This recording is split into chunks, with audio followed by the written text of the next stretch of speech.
RCON, the signature flagship conference of RCN, just turned 5. Every event, the moment is like, are people going to come? Are people going to sign up?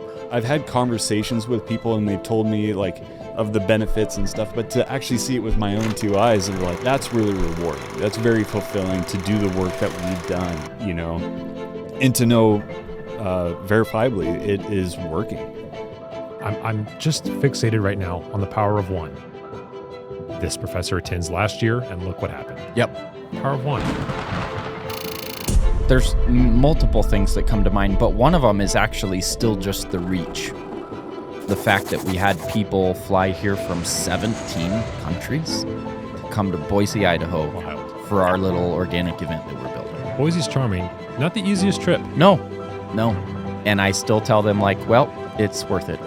From the point of hearing the idea of it, then getting to know Matt between that time of like, okay, we are actually doing this. I was like, yeah, I can see this thing growing.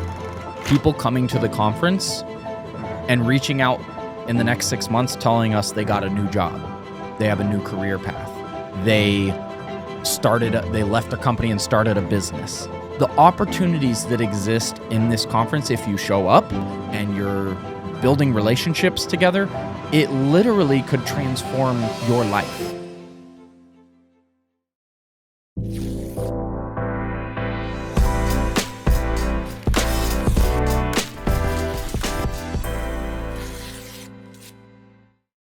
Matthew Byrd, RCN founder and CEO, Phillip Ellering, VP of Creative, welcome. And congratulations, because boy, do we have something to recap. RCON, the signature flagship conference of RCN, just turned 5. Wow. Happy birthday. 5 years. And with that, I'd like to begin with a very brief story that starts with the Knitting Factory. The Knitting Factory here in Boise is a music and event venue. It's a landmark of Boise. It was also the site of the entire inaugural RCN Conference in 2020. We all remember that year and the joy it brought. Fast forward 5 years to when it became the site of this year's RCON's Welcome Happy Hour on the eve of the conference, which would be taking over the majestic Morrison Center of Boise State University. So the entire site venue for the first conference became one of 4 happy hours for this year's RCON. So my question is, thinking back to the days of the first RCN conference, Phil, let's start with you here. Did you truly see this much growth for it? Initially, no, but then after getting to know Matt more, yes. Okay. What was that time frame? And getting how long had you known Matt? And then when did you? At that point, was it like 4 or 5 months or something? It was like 6 months, or was it more? I think it was. When did you start? March 2019 or 2020? 2019. So, yeah, okay. So it had been a year. Yeah, a year. So, from the point of hearing the idea of it, then getting to know Matt between that time of like, okay, we are actually doing this. And I had already seen proof of things that he had ideas for, and then it actually come to fruition. I was like, yeah, I can see this thing growing. So buy-in was like 100% after, several months. Mm-hmm. Matthew? Yeah.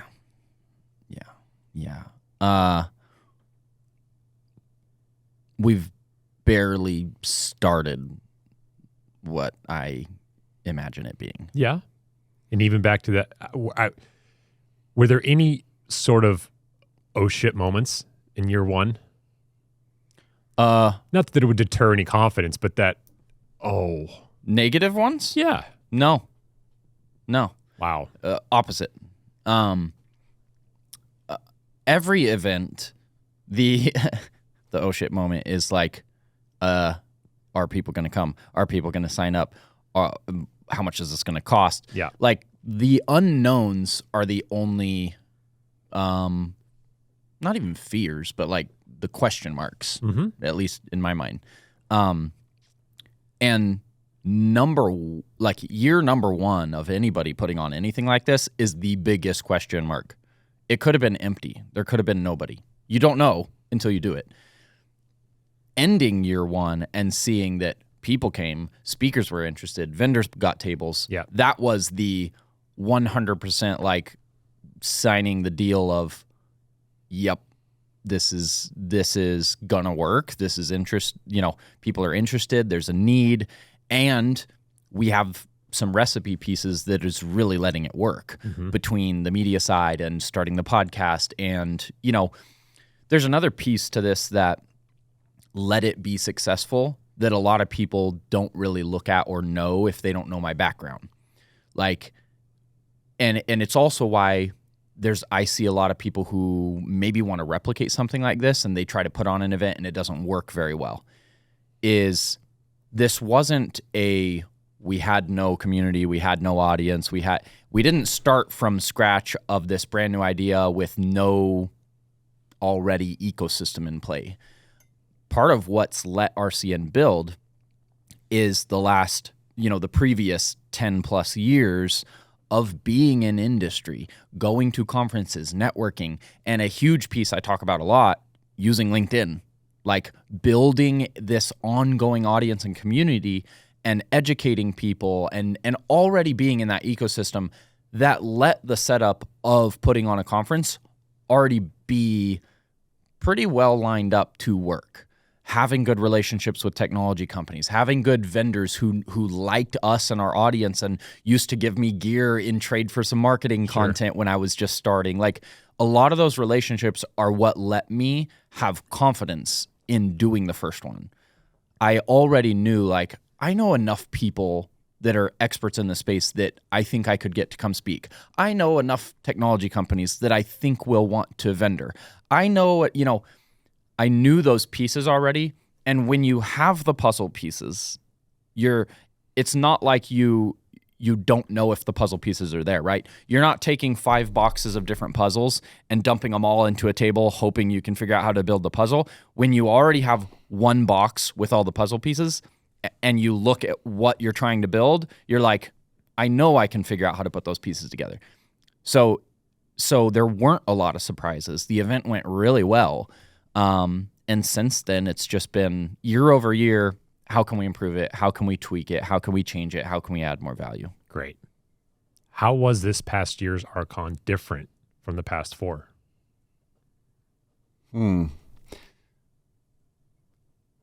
I felt like we were more prepared than we've ever been. Better staffed. Everyone was in a position where there was confidence. Like in the beginning, there's so many unknowns. And so much you're thinking about, trying to cover.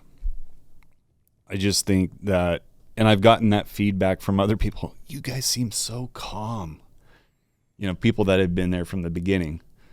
And and that comes across, because they remember, they're like, the feeling and the emotion that you guys were putting off is like, okay, like we're scrambling, we're working. And we're still working really hard as we possibly can, but there's a confidence in knowing like, okay, we've got our bases covered. And then we also have now, people on the team that they're fulfilling things that we were like trying to get to. Sometimes did, sometimes didn't. But now there's confidence in knowing like, okay, we've got support. Yeah, those are huge pieces of it, right? Conference number 1, and when we did the first conference, RCN was not even a business yet. Like, I still had my previous company, and this was a side project inside of the business that 2 employees, like me, Phil, and then partway through, we added 1 more person. Like, so when we put on that first conference, Phil did the graphics and videos. I did pretty much everything else. Yeah. The coordination, the event planning, I built the website. Like, it was very, very, very from scratch, rough, ugly, messy. Didn't care. It still worked. And every year since, lessons learned. Where can we improve? What process didn't work? And now, right, with the transition that's happened over the last few years, now we have a team of 10 plus people right now, right? So we have the bigger it gets, the better it gets, the more our team grows, the more we can have people that are specialized in different areas instead of being this generalist of like, I did 10% efficiency and, my website was ugly. Like, no one person can do everything super well, right? The better it gets, the bigger it gets, the bigger our team gets, the better quality, the better execution in each area. And that's just continued to grow each year, which that goes back to like what was different this year. Ellie, I think that's more of like an internal for us as a company is we were more prepared. Everybody has different roles and responsibilities. It's also another lesson learned is when you change venues and you change process and you change what the agenda looks like, it's almost like starting a whole nother conference again. The fact that we were in the same venue for the last 3 years, let this year be so easy. We know where all the signage goes. We know what sizes it is. We've already ordered stuff. We know the team. We know the AV team. We know the venue team. Like, that makes things really easy, which we're about to completely disrupt again. Much more to come on that front later. Yes, for sure. later. Sticking with 2025,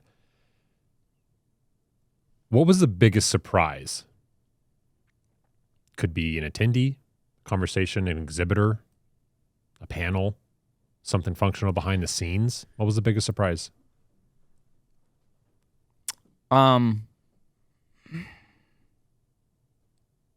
There's multiple things that come to mind, but one of them is actually still just the reach of the fact that we had people fly here from 17 countries to come to Boise, Idaho. Wild. For our little organic event that we're building. Boise's charming. Not the easiest trip. No. Even people in the States complain about how hard it is to get to Boise. Indeed. And I still tell them, like, well, it's worth it. It's a good event. It's a good community. It's high quality. And people continue to see that, and they come back, and they invite other people, and it organically is growing. So I think that is the biggest, like, surprise yet also honor is, like, we've grown something that's valuable enough. People are willing to fly from all around the world, and that takes a lot of time. That takes a lot of money. But they wouldn't do it if they weren't getting value from it. If I had to pick one thing, I think the reach is still kind of shocking, but very cool. Excellent. What about the most memorable conversation that you may have had with anybody? Mine's easy. So for the first time this year, for those that weren't there or didn't know, we had a cool partnership with the university happen this year. So, our community is a niche group, right, of technology experts and construction leaders and business owners and executives all around these advanced technologies. But another big mission for us with RCN is bringing awareness to the industry, bringing in interest from people in other industries, and all the way to including educating students on the fact that this industry and these technologies are a career path and an option, and our industry needs more workforce. One of my favorite times of the event was actually at the very end of the conference.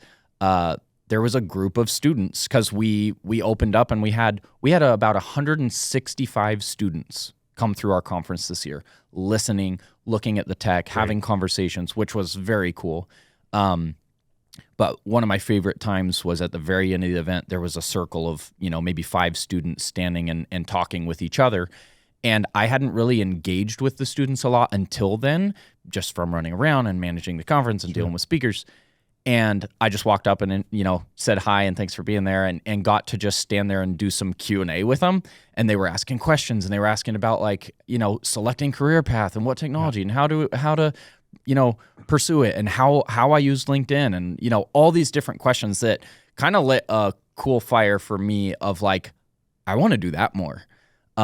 which led to, I'm actually going back to BSU at the end of the month and meeting with more university, and we're looking at starting to do like Q&A sessions and conversations with students. And so I think that was one of my favorite times, and I also think it has one of the potentials to be one of the most impactful directions for what we're doing and what we're building, because workforce is a huge conversation in this industry.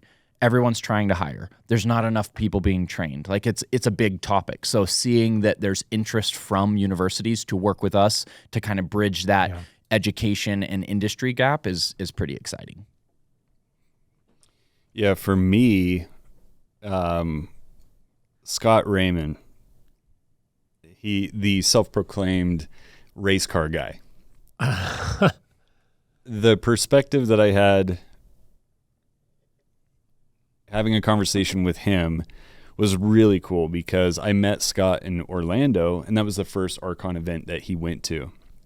And in Orlando, I learned, he had been doing what he does, which is race car engineering, for 20 plus years.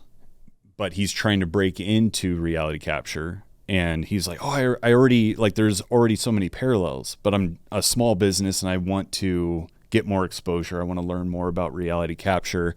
And I heard about this event. And to see just from Orlando this year to him coming to Boise, and then him presenting, and then talking to him after his presentation where he was so amped up. I mean, generally buzzing. Yeah. And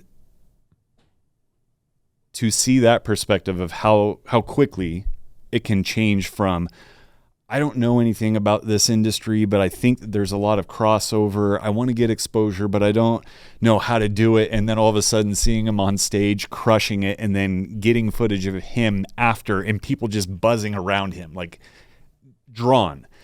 And I'm filming him, and then I talk to him after. He's like, I saw you filming me. And I'm like, dude, your story is what we are going for. This is what it's all about. So it's the easiest thing to see that.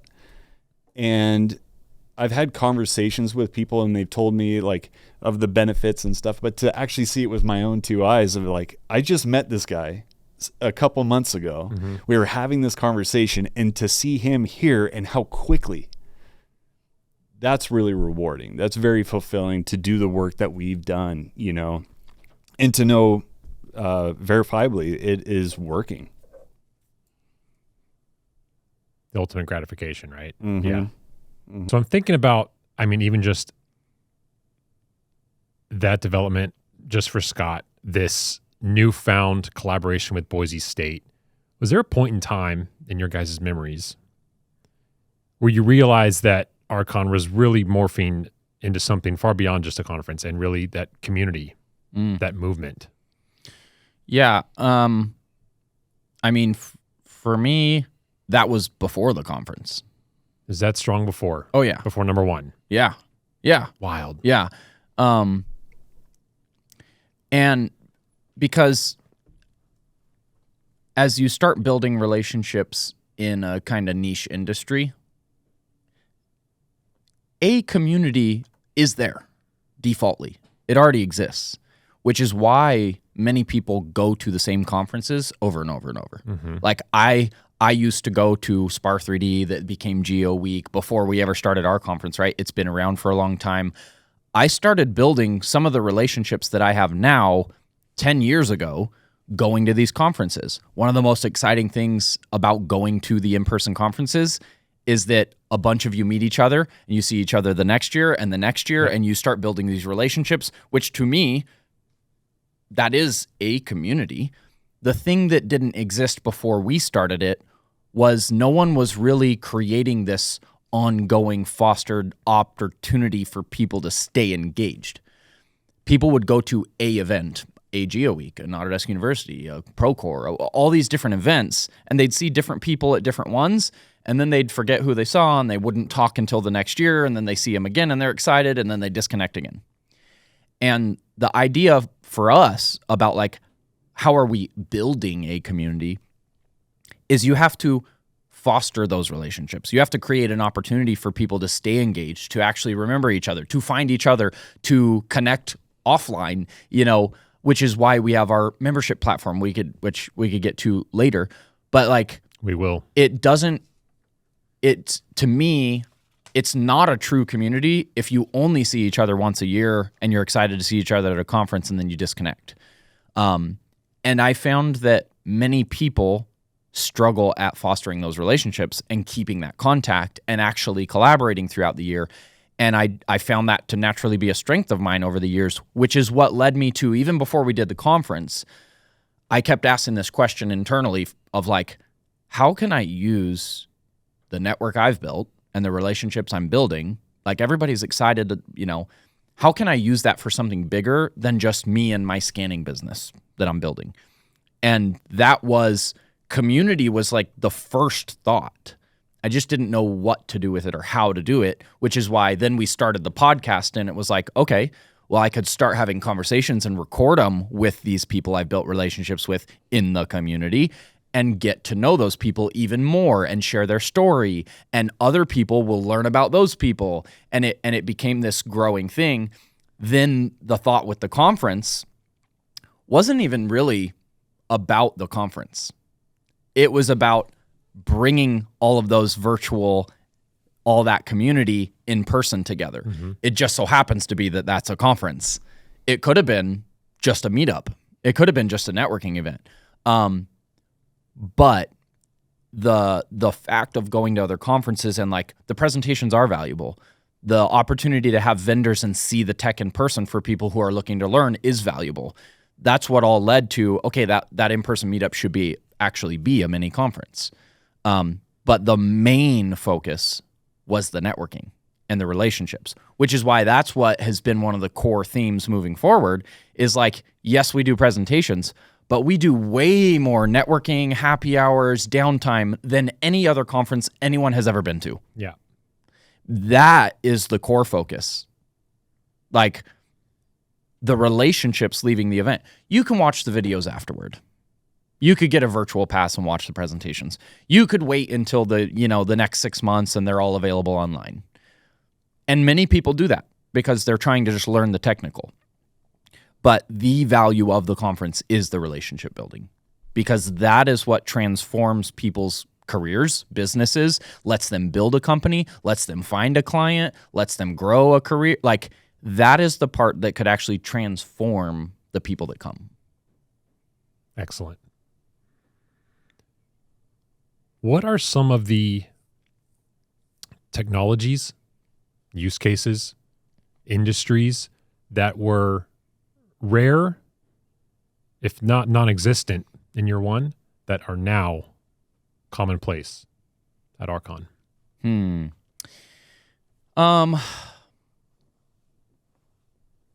That is actually difficult to pinpoint by memory.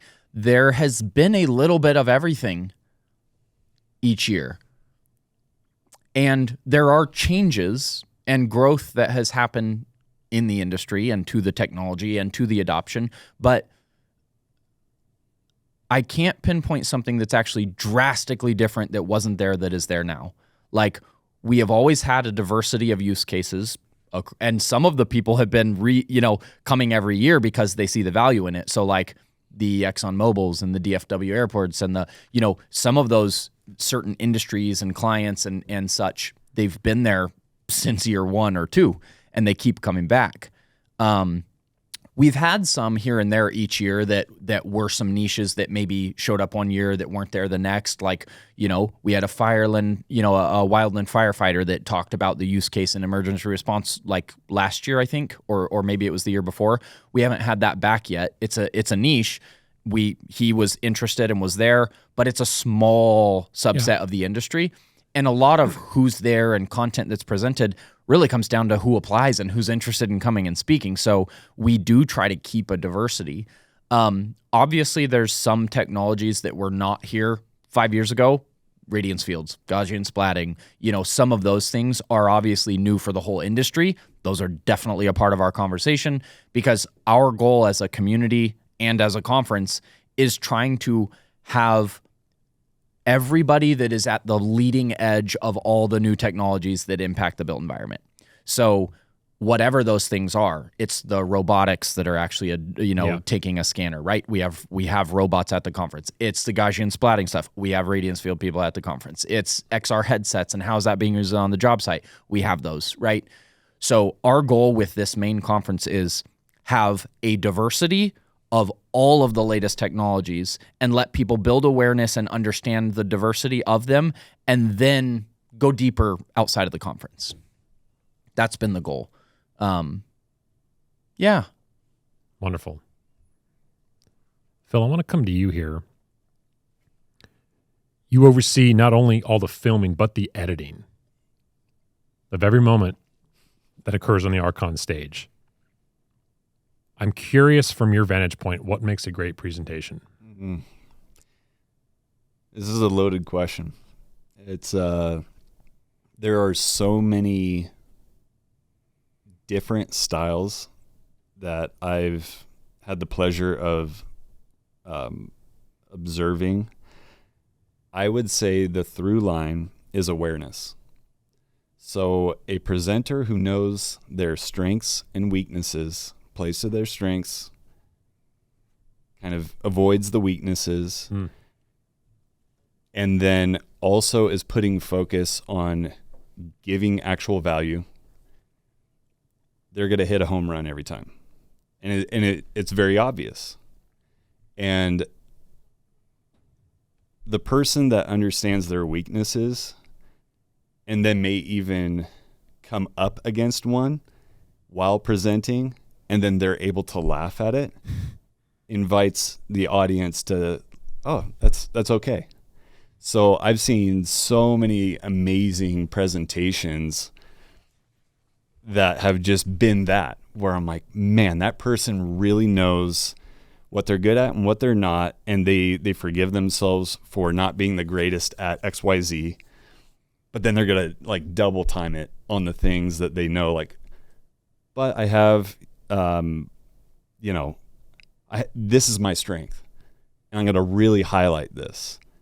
Then it just makes it enjoyable to watch. So I have several examples that come to mind, but I don't want to like slow us down. But yeah. Excellent. Thanks for sharing that. Yeah. Before they take the stage, long before they take the stage, Matthew, speakers, panelists must submit. I'm curious, this is almost a spin-off of an advice question, but what makes a speaker submission stand out in your eyes? That's a good question. We are, first I'd say, we have been very different than what most people in our industry are used to because, and I'm not putting them down in any way, but all these other conferences, even the ones we love and go to, they're a very different format. They have all these breakout rooms, all these sessions to fill. So they get to select hundreds of speakers, right? Like they're trying to fill the agenda because there's so many slots. And when you do that, you kind of have to accept everything because you're looking for all these slots. We have this really cool difference in that we don't have breakout rooms. We don't have hundreds of presentations. We have like 20 speaking slots and we get 100+ applications. So for us, we really care about the quality of the submission. And the desire for that from my end has grown every year of like, we have a really cool stage. We have a valuable stage. We create a lot of content. We're giving the opportunity for people to speak, not just in front of who's at the conference, but be in the media, be online, help grow awareness. It is a very good opportunity.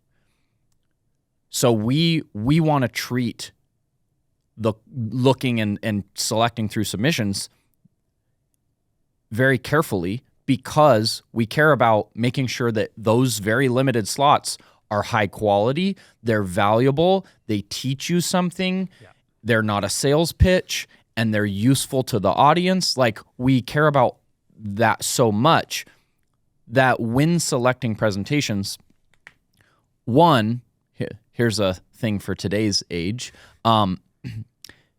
If it was randomly generated with ChatGPT and has a bunch of icons and it doesn't look like you put any thought into it, I ignore it. I right now I'm the only one who really vets the presentations. Still, at some point, I plan for that to be a committee thing. But I'll admit, if anybody's curious, I really, before I even care what the topic is, I try to look at how much thought was put into it. Like, does the person presenting actually know about what they're submitting about? What is it that they're trying to teach? Have they thought through the value they're trying to add? If I look at it in the sense of, if you're not willing to take the time to put together a really good submission, then I can't really trust that you're going to put in a good amount of quality to give a good presentation. I used to just get people reach, when we first started, I didn't have all these lessons learned yet. Our speaker application was like, do you want to speak? And then later, what are you going to talk about? It was not like that at all. Now it's like, no, I want to know the title. I want to know the subject. I want to know the lessons learned. I want to know what the angle is or the case study is, I need to know all these details because I want to craft a really unique agenda that's diverse in topics, that is high quality. And so every year we increase or change what it is we ask for. Something new that we haven't done before. I may get to the point as that grows that I actually want to see a previous video of you speaking, right? Because, I want to give opportunity to everybody, but I also have to balance the quality. The more that it grows, the bigger it is, the more that the audience and the attendees that are paying to be there expect quality, right? We have to continue to increase how we vet that. So the number one advice or recommendation as we grow that is put thought into it. Make something original. Use ChatGPT if you want to come up with summaries or outlines or ideas, but please go and change it so it doesn't look like everybody else's. Literally at this point, because of how much AI and ChatGPT has become used, I use it all the time as well. However, I use it as a tool. I don't just put my stuff in, copy, paste, give it to the people. I can instantly tell that 70% of the submissions are random ChatGPT generated bullet points.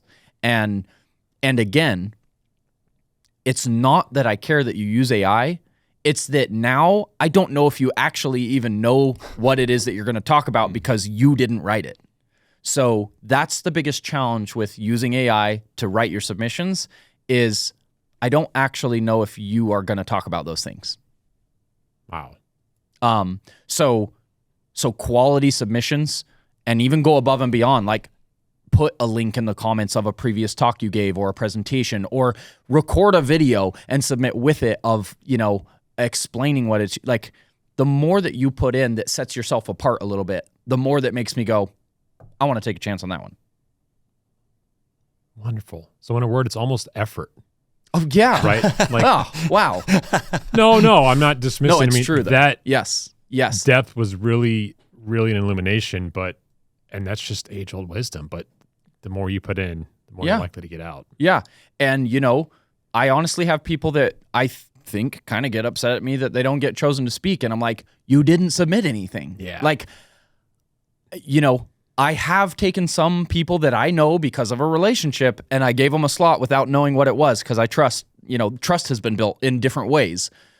But I cannot take random LinkedIn messages of I want to speak at the conference. I'm like, you have to take the time and the effort, take the freaking step of submitting the application and putting the information in if you want to give a slot. You have to take effort if you want result. You don't get result with no effort. It's like all this, I love talking about business stuff too, right? It's like this idea of I read the book and I should have a business now. It's like, well, you didn't actually start trying to build one yet. Action. I want to ask this, and we may very well ask this, because there are some brilliant, full-blown savants in this industry. Is there an entitlement problem at times?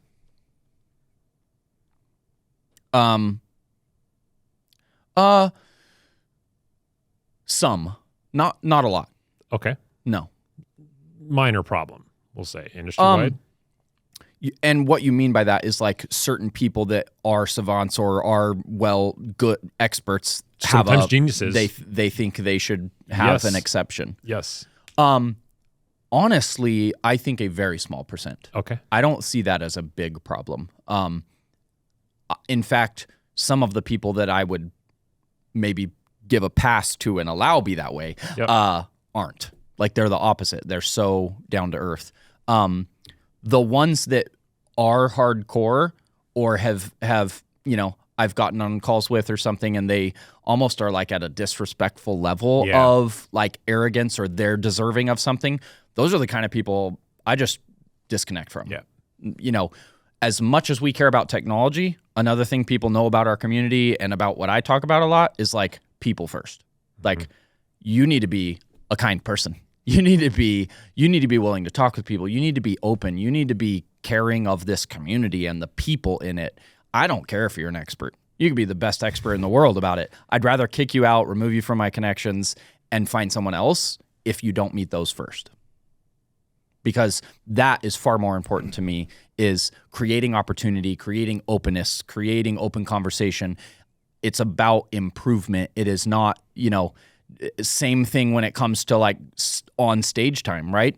Or even panel conversations. When those are organic, those can get spicy. I always tell people like, look, everyone can share their thoughts, but let's do it in a way that's like, we're not here to put other people down or make negative, comments on people. We're here to talk about the positive and the things that need to improve. Like that is the environment we want for everything we do. Phil? Seem inclined to offer something. Well, it's such a good point and observation on your end that there are so many amazing people. And it's almost a warning of like, if you are coming in with like a huge ego, I'm sorry, you're going to get beat out by people that are really humble and super talented. This industry is just filled with people that I've had conversations with where I'm like, I am way behind on the intelligence factor. I shouldn't be allowed to talk to you. Yeah. But you are so gracious with spending and sharing your knowledge and your passion. It's humbling. Mm-hmm. And they come in humble and they're willing to share. So it's just a great car. I have another point on it, is that I believe that because, and I don't want to say it's because of me, but like the founding of this community came from my actual like heart for people and wanting to help people. And as we build that into the culture of just even our own business, and now we bring that into our content and our conversations and how I interact with people on one-on-ones, how I talk with speakers, how I talk with exhibitors, how we bring that into our conference, I truly believe that we are fostering that culture within the whole community in a way that maybe was lacking as well. Because I've also seen people who were not like that before and have started becoming more like that. And you know, just like anything else, right? Like whatever you're around, whatever influences you will affect how you are and what you believe and how you act. And I think that we are breaking down some of those silos across the industry with what we're doing. And there have been people who have even come to the conference. There's a guy specifically, I won't use a name right now, but came from the UK to the conference 2 or 3 years ago. And he came up to me at a happy hour and he was like, I have to tell you, like, I was willing to come out here, but I totally thought you were fake. Like, I thought that this whole thing was a way to just benefit you and that you know, that everything you talked about was kind of just a fraud or a front and he's like, after actually being here and seeing the community and getting to meet you and see you actually talk, and like, he's like, I was wrong. And, you know, I appreciate what you're doing. And now he's come back to the conference. And again, one of those people that's willing to take the time and the cost to fly from the other side of the world. So actually getting, and I've had multiple conversations like that. Many. Wow. So to hear that, again, the inspiration, the conversations, the media, the content, sharing that stuff can actually change someone's perspective, their belief about something, how they view you, how they view your community, how they view the industry. That compounding over time is really exciting. Indeed.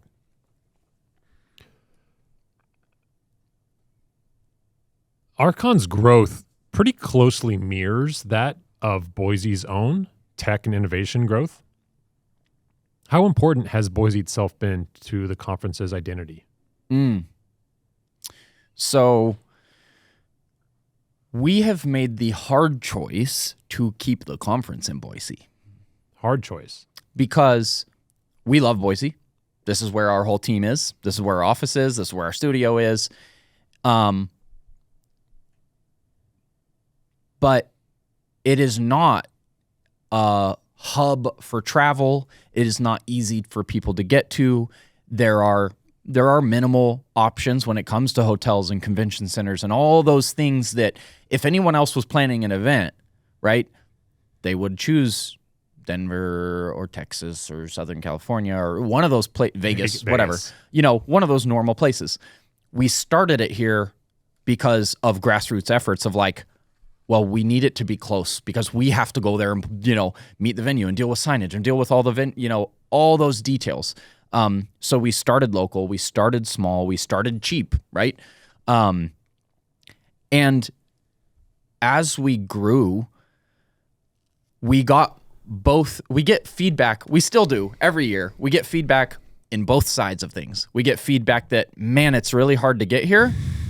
And then we get feedback that once you get here, oh my gosh, it's a beautiful city and I love it. Don't go to one of the normal convention center places. So it's like, it's this challenge because we want to grow the event and the community and get more people here, but it's harder for people to get to. It's a little more expensive to stay in. So it makes the bar for convincing people to come for the first time a little bit higher. Once they get here, they love it and they want to come back. So that being said, for a while, we were on the fence of like, maybe we should move it to some other big city and just do the normal conference thing. And over the last year or two, we really decided, you know what? Let's actually lean into local. There is a lot of tech and innovation happening in Boise. BSU that we've been at is an amazing college with 30,000 students, and they're very tech forward. And the fact that we're actually starting to build local relationships with the universities, with the governments, with the city, with the mayor, like all of these relationships are starting to build. So we are excited to actually continue to lean into that. I do want to ask you, you shared the anecdote about I think it was 165 students at Boise State. I believe the closing panel consisted of some of the most esteemed professors at Boise State as well. Yep. How did that relationship ultimately form? So our whole collaboration with BSU this year started with one professor that came to the conference last year. There was very few people really from Idaho in whole who come to our conference. Most people don't know that. Like, if I gave stats for last year, we had about 500 in attendance. We probably had 20 from Idaho. Like all of the attendance is people flying in from around the world and the rest of the country. They're just coming here because of the conferences here. It's not that Boise's this massive hub of everybody who wants to be a part of our community. Like it should be. And there's a lot of people here that we want to get into the community. We just hadn't taken the time to really develop those local relationships. So last year, this one professor came to the conference and had a great time. He followed up this year as we were leading up to the conference and asked for a meeting. And I met with him and he's like, I loved the conference. It's amazing what you're building, this community, all of these massive companies. I can't believe out of everywhere in the world that you guys and this event are right here in Boise. And he said, there's one thing that really surprised me about the event though, is that nobody from here, nobody from local, nobody from BSU is involved or even knows this exists. Wow. And so he really took the lead in building this partnership. I went over to the university multiple times. We went on kind of a tour around and met with multiple professors and talked about the conference, and he made introductions. And once people heard about it, they were like, oh, we should absolutely be there. You know, the gaming team that's working on media and XR and AR, VR environments, they're like, that's very relevant. They ended up doing a booth at the conference and showing projects, and then same to like material science and construction management, and all these different departments are like, we touch a part of the technologies you're focused on, and we absolutely should be doing even more and want to learn from industry, and students want to meet people in the industry and learn what's happening in today's, you know, actual job sites, and maybe network and find internship opportunities. So it was only about a 2-month thing that started kind of really developing right before the conference and turned out to be a really cool collaboration. And they are very interested in working with us moving forward. So I've got meetings at the end of this month to, you know, see what that might look like for next year. And then, you know, the culmination of the conference with that epic digital twin panel, you know? Yes. It was really cool. You know, that panel was a moderator, which was also a BSU professor, and 6 more BSU professors, all talking about what is digital twin and or technology in that ecosystem. How is it relevant to their work and to their students and to their courses? And again, across everything, construction, material science, biology, like all of it. That was really cool to see. And all spawning. I'm just fixated right now on the power of one. We hear about the gentleman from the UK. Okay, so one attendee, what might come of that? This professor attends last year, and look what happened. Yep. Power of one, incredible. It is. And in fact, at our VIP dinner every year, I kind of do this open Q&A with the people that are there. And I often get asked, like, how can we help you? How they ask me, how can we help build this community? How can we help build the event? That's my answer. Yeah. I'm like, the power of one. If everybody at the conference brought one more person, we would have double the people next year. That's just growing the community. It grows the networking for you. It provides more value to the attendees, to the exhibitors, to the power of one across our community is millions. Like it's massive. And yet so many people don't take any action on that, right? And that even goes to some of our content game and our social media stuff. I always tell people that. I'm like, 90% of people see content, they consume it, they like it, they don't interact with it, they don't actually like it on a platform, they don't leave a comment, they don't share it, they just consume it, scroll on. If people who in our network actually started engaging with our content, they would help us grow this community so much faster, because the power of 1 + 1 + 1 + 1, you know, it's massive. Lovely, lovely detour, gentlemen. I want to come back. Phil, anything on Boise as a boon for the conference? When you first asked that question, my mind instantly went to when I made the decision to live here and flying overhead and seeing all the development that was happening. And to me, that's the perfect visual metaphor for the community, the conference, what, you know, construction technology as a whole. I think it is the perfect place because that was already happening. Then Matt came here and brought that focus, and people that come here are like, this feels right. Yeah. And who knows what the future may hold. I mean, it's not just a lovely, charming town. We have the Micron fab going. It is truly a boom town. Yeah. It is. In the technological sense. Yeah, and there's a lot happening here. Micron obviously is huge. They have a $25 billion expansion happening. They need all this tech. The cities and the local, I mean, they need help as they expand too. And a lot of smaller cities, which Boise is, it's smaller than most, you know, it's not a major, massive hub. A lot of communities are still behind in the adoption of these technologies, yet they are so useful. And we're even talking about it right now as they and others local that are in the community and doing development learn about what these technologies can do. They're like, how could this help us as we're planning a new rail route through the city to look at, like, yeah, that's what massive engineering and survey companies use to create these processes. So yes, we're excited about local. Let's go. Matthew, there's been buzz about this platform that recently launched, and with it, some questions. So if you'd be so kind, can you explain the RCN Collective? Sure. In simplest form, the idea for the collective platform is how can we take this beautiful power of what the conference is and create it into an accessible online platform. So that is a little bit of everything in there. It is a private community platform, and when you join, you get access to a classroom. The classroom is full of recorded presentations from our events, and those are going to be exclusively in there for the community members to find that content, to learn from. You want the latest insights on digital twin? We have 20 videos in there from our recent digital twin conference. It's the only place they live. We're investing in building that. We want to give that value back to the members. So it's got a classroom for content. It has a membership directory. Everybody who joins now does not have to message me on LinkedIn and say, who do you know that does XYZ? It's like, as people get in this community, they can go browse the membership directory and search for someone who does laser scanning or BIM support or XR. It becomes this ongoing networking space, communication space. It has built-in communication boards, right? So just like a chat room or a forum, there are conversations with the members in the platform.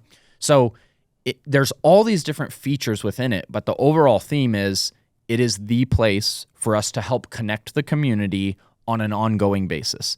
The other big benefit to that is you're not, unlike LinkedIn or a social platform, which I also love. I talk about LinkedIn all the time. LinkedIn is still a global thing with millions of people. You're playing the algorithm game with your content, things like that. Anyone in this community is here for a purpose. They know the community. They know the value. They are there to network. If you do a post on the community board, everyone sees it. There is no algorithm. It doesn't get lost. Yeah. So there's a lot more direct connection, direct relationship building, ongoing conversations that don't happen anywhere else.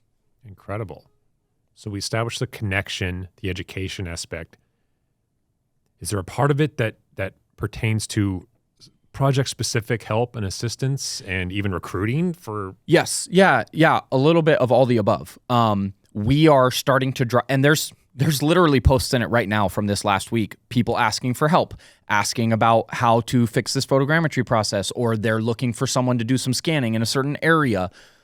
The idea for that ongoing community connection, the network, the conversations is like, if you have a need or you have an opportunity, that's where you should go take it to post it, because that community is full of the right types of people in this niche, in these technologies. Whether you're looking for technical help or you actually have a project that you want a proposal on, either one, the network is full of the people who are looking to help in those areas. And again, we're also trying to bring this same, like we talked about earlier, with like the general helping and kind environment and all that, right?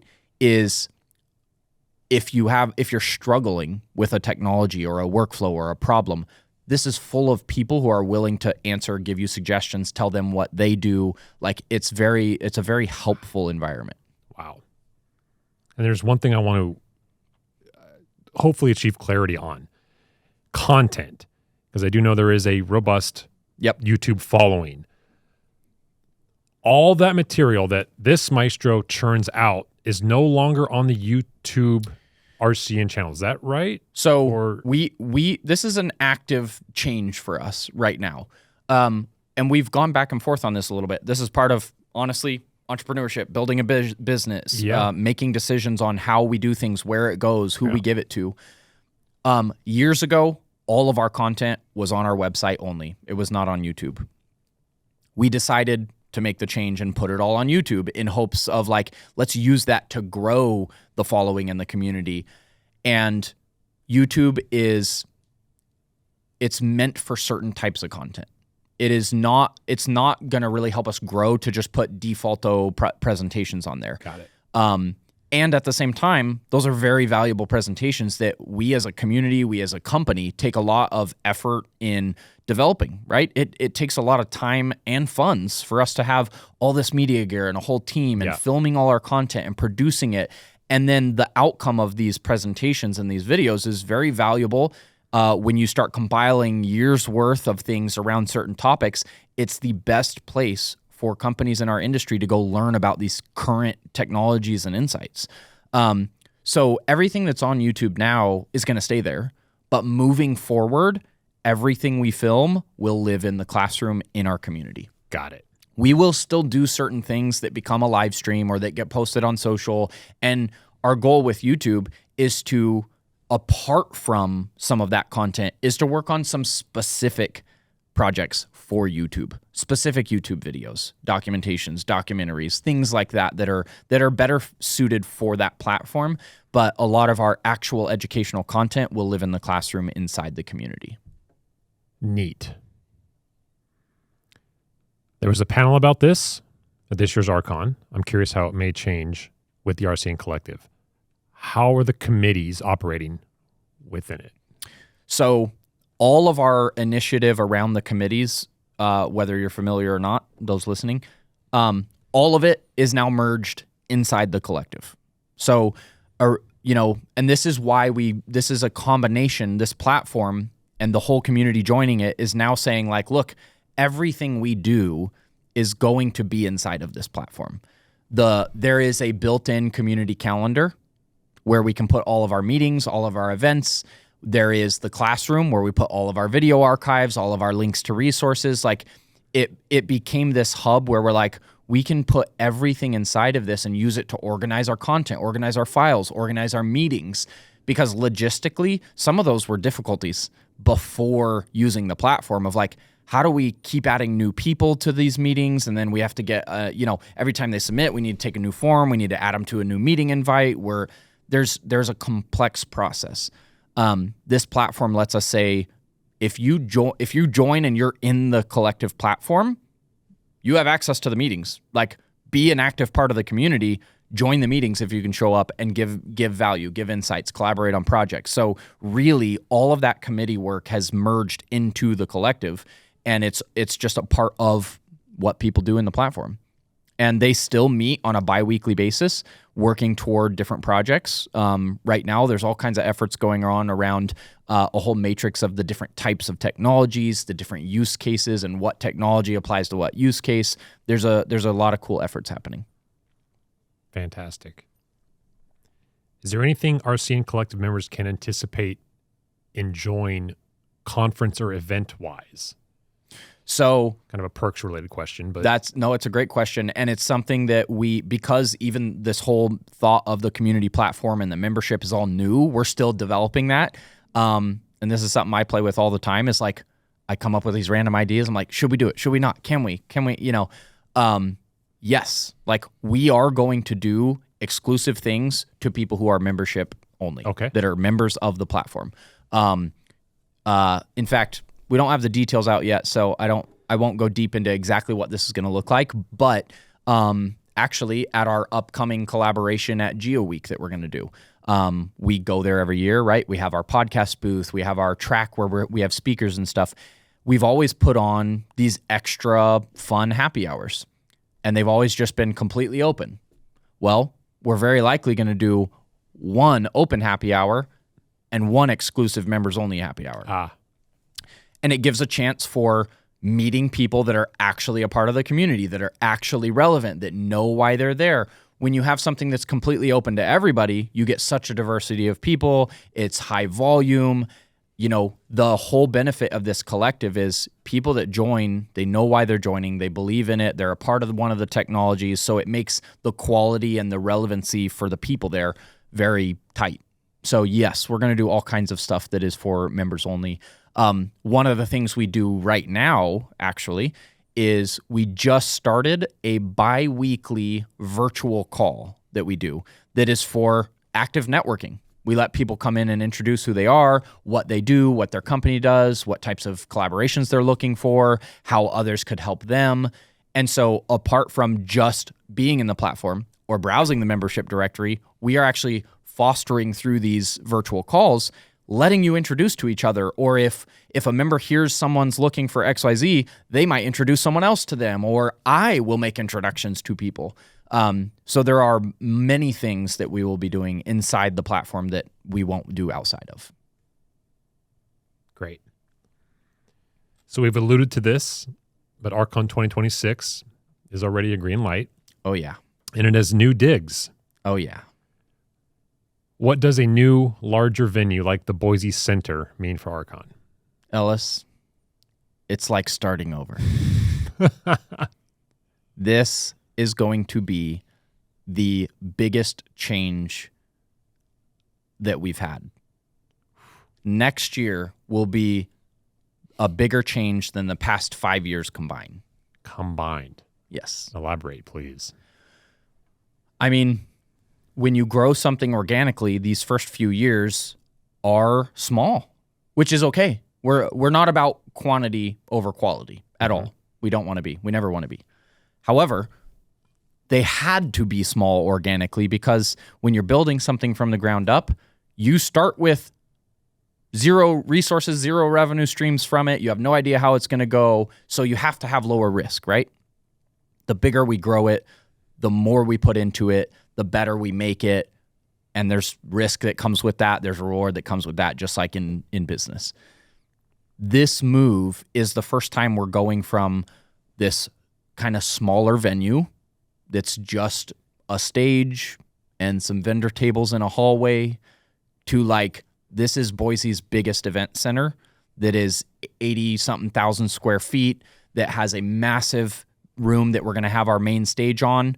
However, it also has many big rooms for our exhibitors to have more space, to not be up on multiple levels of a lobby. Like it's all one nice big event center.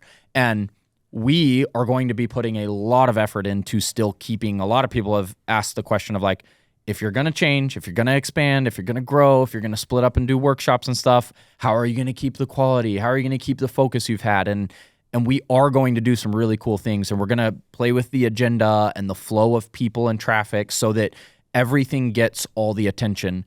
We're not going to the 700 classrooms and all that. However, we are talking about, we have a massive room for our main stage content still, so everybody's watching presentations and panels and all that for the first half of the day. And then we have a whole nother space with workshop rooms, with a startup village, with a job fair, with things that we will let the second half of the day be different experiences that people can go into and select based on their needs. And I think that our attendance, again, we're not just going for quantity, we want quality. But I always tell people the growth of the conference, it's not just the sheer number that excites me.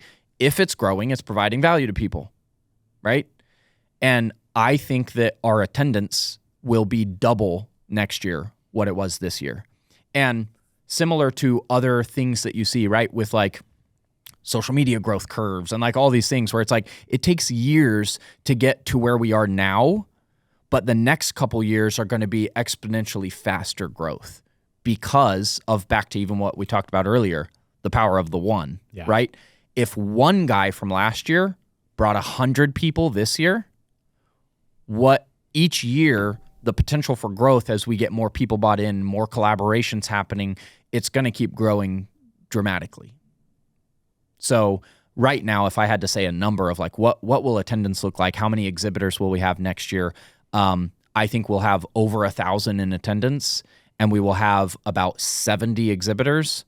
And then we will have an entire separate area of 40 startups and recruitment tables for a job fair area. Like, it's going to be drastically different from the last 5 years, but I think in a very positive way. Wow. And safe to assume this is fall. This is around the same. October 13 to 15, 2026. Phil, the content, well after the fact of RCONs, is so cherished by people.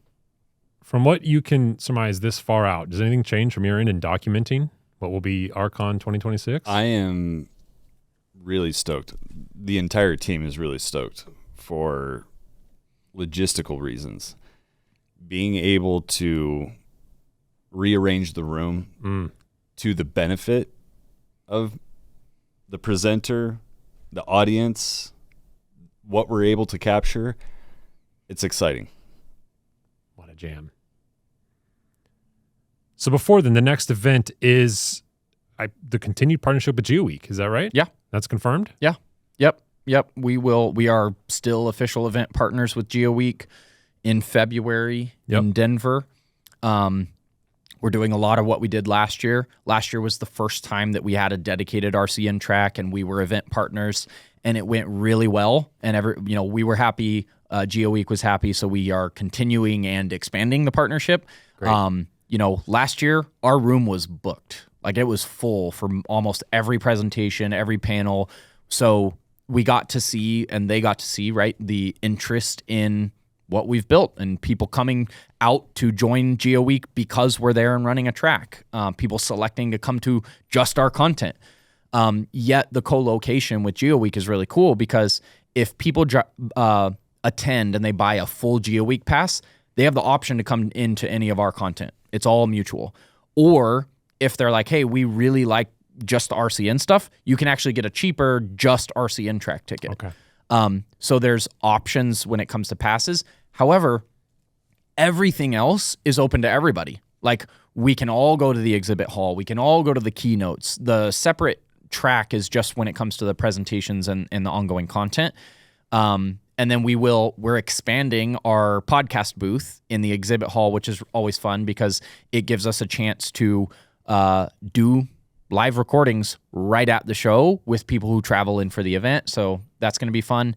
And then, as I mentioned a minute ago, we will still do what we do every year, a big off-site happy hour. So those details are still to come. Nice. A couple closing questions, gentlemen, from 10,000 feet. Matt, this one will come your way. I'm curious what you think RCON's evolution says about reality capture as a whole and where it's going. I mean, it is growing massively. I mean, and I don't say that because of RCON, right? RCON is growing, but obviously I've been tracking the industry and having these conversations and stuff for much longer than even what the conference is. The industry is growing massively. Like, if I look at the growth curve of the last 10 years, we are at this inflection point, I believe, that every industry, every major company, every massive project, they're all desiring this type of data and technology and use case. And it's causing an even bigger need for education, for understanding the technologies, for understanding what technology to use, to meeting people who know how to use it, that can collaborate, or you can hire to build a department. Or the growth of the industry is also, and this is why we built RCN. I could see this coming years ago, and I said, nobody's helping fill these gaps. We're going to start filling this gap so that as the demand of the industry grows, we can be a place to help people connect, to meet, to find jobs, to learn. The industry is growing massively. It is moving even from, I'll use one example because there's public content and there's presentations they've given at our conference, but ExxonMobil is a great example of this. And I love using them as an example too, because I started in the industry working in oil and gas facilities 15 years ago. Like, my first use case for laser scanning when I got into it 15 years ago was oil and gas fields in Bakersfield, California, where I lived. And it was much older. It was much slower. It was really expensive. The data was huge. Nobody knew how to use it. Like, it was a very difficult process to learn, to integrate. And back then, it was very, very, very, very rare that you would scan a whole facility because it was so hard. It was so much work. It was very tedious. You had to have all this control process. It was not what it is today. Because of that, back then, you only did it for these little projects or these certain points or these certain installs. And what's happened over the last 10 years is the technology's gotten faster. It's gotten cheaper. More platforms use the data. The computing power has increased. The clientele has understood the value of the data. All of those factors have now taken it to, we don't just use it sometimes. We don't only use it on some projects. We don't only use it on one tank in a facility. We scan the whole facility. And not only do we scan a facility, we are now scanning every facility we own everywhere around the world because we believe in the data. That is the growth curve the industry is seeing. And that's just one example of one company who's coming to our conference and sharing that journey and that story and where they're at and the difficulties that come with it. Every industry is going through that process.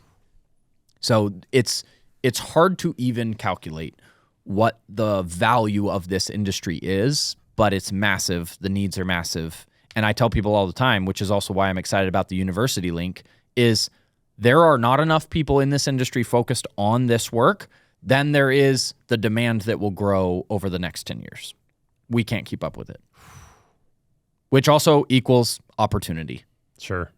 For companies that decide to start a business around it, for companies that decide to start a department around it, for people that grow and invest into it. And it's, a lot of people have been hesitant to that because it's expensive. It's difficult. You got to train, you got to hire, you got to learn. But the ones that have been in it, it's going to continue to grow. It's riveting. Last question, lads. Phil, I'll come to you first. What are people missing by not attending RCON? First and foremost, connection. Real connection with people that are amazing. You had talked about savants. It's the entire industry. Every single person that you meet is brilliant and passionate and unique.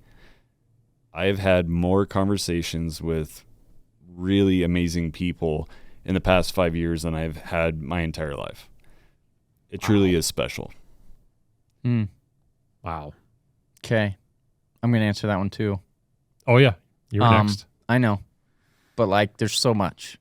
There are so many examples of people coming to the conference and reaching out in the next 6 months telling us they got a new job. They have a new career path. They left their company and started a business. In fact, I'll even throw one out that's fun. We have someone that met who they just married this month at RCON a couple years ago. Oh, get out of Dodge. So what is this? Yeah. So now you're a matchmaker, look, Matt. It's they told us we should have it RCN Reality Couples Network or something like that. Yes. Yeah, I don't know. No, it's just look. We're not promising you'll meet a spouse, but when people are coming together that care about people, right? You're building relationships that, sure, maybe it'll grow to that. But apart from that, you're in a room of some of the best experts literally in the world that are flying here. Again, this year, 17 countries. The people that were willing to fly here from 17 countries are leading edge in this industry, in the technologies. They run massive operations, huge clientele. The opportunities that exist in this conference, if you show up and you connect with people and you're building relationships together, it literally could transform your life. And that's not a joke. It's serious. And I even tell, the last thing I want to do is ever convince someone to come to the conference that I think will not benefit from it. Ever. If you don't, in fact, I tell people all the time, if you don't like the conference or you don't like our content or you don't like me, unfollow me. Please remove me from your friends. Don't ever come to the conference. I only want people who actually want it, that want the value, that see the value, that are getting the benefits from it. However, I see that being 99% of the people that come, give a very positive review, and share these stories of landing a client, landing a job, landing a whatever it be. And so when I get on one-on-one calls, which I do all the time, and it's one of my favorite things to do, of a new business, of a startup, of someone trying to decide to make their next step, I tell them this is not a selfish request or a whatever, and if you're struggling, I'll give you a conference pass. You should be at the conference though, and if you say you can't afford it, find a way to afford it.